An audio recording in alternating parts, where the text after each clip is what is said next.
ಪ್ರಿಯ ಬಂಧುಗಳೇ ನಮಸ್ತೆ, ಹೇಗಿದ್ರಿಲ್ರ ಬಂಧುಗಳೇ? ಯುವ ನ್ಯೂಸ್ ಕನ್ನಡ ಯೂಟ್ಯೂಬ್ ಚಾನಲ್ಗೆ ಸ್ವಾಗತ. ಬಂಧುಗಳೇ, ಚಿತ್ರದುರ್ಗದ ರೇಣುಕಾ ಸ್ವಾಮಿ ಕೊಲೆ ಪ್ರಕರಣದಲ್ಲಿ ಜೈಲು ಸೇರಿರುವ ನಟ ದರ್ಶನ್ ಸೆಲ್ನಲ್ಲಿ ಗಲಾಟೆ ಮಾಡಿದ್ದಾರೆ ಎಂಬ ಆರೋಪ ಕೇಳಿ ಬಂದಿತ್ತು. ಈ ಬಗ್ಗೆ ರಾಜ್ಯ ಮಟ್ಟದ ಸುದ್ದಿವಾಹಿನಿಗಳು ದೊಡ್ಡದಾಗಿ ವರದಿ ಮಾಡಿ ಪುಂಖಾನುಪುಂಖವಾಗಿ ಹೇಳಿದ್ವು. ಆದರೆ ಇದು ಅಸಲಿಗೆ ಹಸಿ ಸುಳ್ಳು. ನಟ ದರ್ಶನ್ ಯಾವುದೇ ಗಲಾಟೆ ಮಾಡಿಲ್ಲ, ಯಾರಿಗೂ ಹೊಡೆದೇ ಇಲ್ಲ. ಹೌದು, ನಟ ದರ್ಶನ್ ಜೈಲು ಸೇರಿದ ಮೇಲೆ ಜೈಲಿನಲ್ಲಿ ಪ್ರತ್ಯೇಕ ಸೆಲ್ನಲ್ಲಿ ಇರಿಸಲಾಗಿತ್ತು.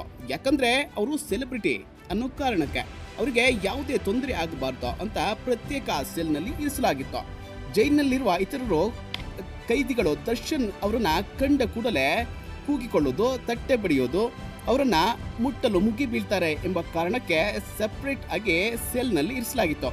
ಆದರೆ ಇತ್ತೀಚೆಗೆ ಕೋರ್ಟ್ನಲ್ಲಿ ವಿಚಾರಣೆ ಆದ ಬಳಿಕ ರೇಣುಕಾಸ್ವಾಮಿ ಕೊಲೆ ಪ್ರಕರಣದ ಆರೋಪಿಗಳಾದ ಅನುಕುಮಾರ್, ಜಗದೀಶ್, ನಾಗರಾಜ್, ಪ್ರದೋಷ್, ಲಕ್ಷ್ಮಣ್ ಇವರ ಸೆಲ್ಗೆ ಹಾಕಲಾಗಿತ್ತು. ಅಲ್ಲಿ ನಾಗರಾಜ್ ಅವರನ್ನ ಹೊರತುಪಡಿಸಿ ಇತರೆ ಸ್ನೇಹಿತರಿಗೆ ನಟ ದರ್ಶನ್ ಮಾನಸಿಕ ಹಾಗೂ ದೈಹಿಕ ಕಿರುಕುಳ ನೀಡುತ್ತಿದ್ದಾರೆ, ಮಲಗಿದ ಸಹ ಕೈದಿಗಳನ್ನ ಕಾಲಿನಲ್ಲಿ ಹೊದ್ದು ಅವ್ಯಾಚ ಶಬ್ದಗಳಿಂದ ಬೈದಿದ್ದಾರೆ ಎಂದು ಆರೋಪಿಸಲಾಗಿತ್ತು. ಅಲ್ಲದೆ ಜೈಲಿನಲ್ಲಿ ಜಗ್ಗ ಹಾಗೂ ದರ್ಶನ್ ಮಧ್ಯೆ ದೊಡ್ಡ ಜಗಳ ಆಗಿದ್ದು ಜೈಲಾಧಿಕಾರಿಗಳು ಬಂದು ಜಗಳ ಬಿಡಿಸಿದ್ರು ಎಂಬ ಮಾತು ಕೇಳಿ ಬಂದಿತ್ತು.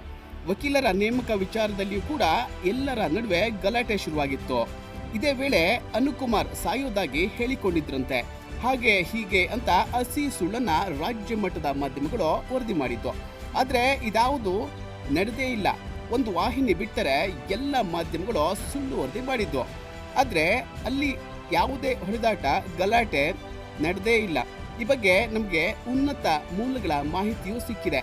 ಹೀಗಾಗಿ ಸುಳ್ಳು ಸುದ್ದಿ ಬಿತ್ತರಿಸಿದ ರಾಜ್ಯ ಮಟ್ಟದ ವಾಹಿನಿಗಳ ವಿರುದ್ಧ ದರ್ಶನ್ ಅಭಿಮಾನಿಗಳು ರೊಚ್ಚಿಗೆದ್ದಿದ್ದಾರೆ.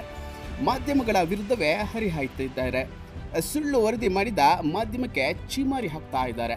ಆದರೆ ಒಬ್ಬ ಮನುಷ್ಯನನ್ನ ಇಷ್ಟೊಂದು ಟಾರ್ಗೆಟ್ ಮಾಡೋದು ಎಷ್ಟರ ಮಟ್ಟಿಗೆ ಸರಿ, ನೀವೇ ಹೇಳಿ? ಒಟ್ಟಿನಲ್ಲಿ ಊಹಾಪೋಹಗಳಿಗೆ ಸುದ್ದಿಗಳನ್ನು ಯಾರೂ ನಂಬಬೇಡಿ. ನಟ ದರ್ಶನ್ ಜೈಲಿನಲ್ಲಿ ಆರಾಮವಾಗಿದ್ದಾರೆ. ಡೆವಿಲ್ ಸಿನಿಮಾ ರಿಲೀಸ್ ಆಗುತ್ತಿದ್ದು ಈ ಬಗ್ಗೆ ಯೋಚನೆ ಮಾಡ್ತಾ ಇದ್ದಾರೆ. ಅಲ್ಲಿಂದ ತಮ್ಮ ಅಭಿಮಾನಿಗಳಿಗೆ ನೆನೀತಾ ಇದ್ದಾರೆ. ತಮ್ಮ ಪ್ರೀತಿಯ ಸೆಲೆಬ್ರಿಟಿಗಳಿಗೆ ಸಂದೇಶವೊಂದನ್ನು ಕಳಿಸಿದ್ದಾರೆ.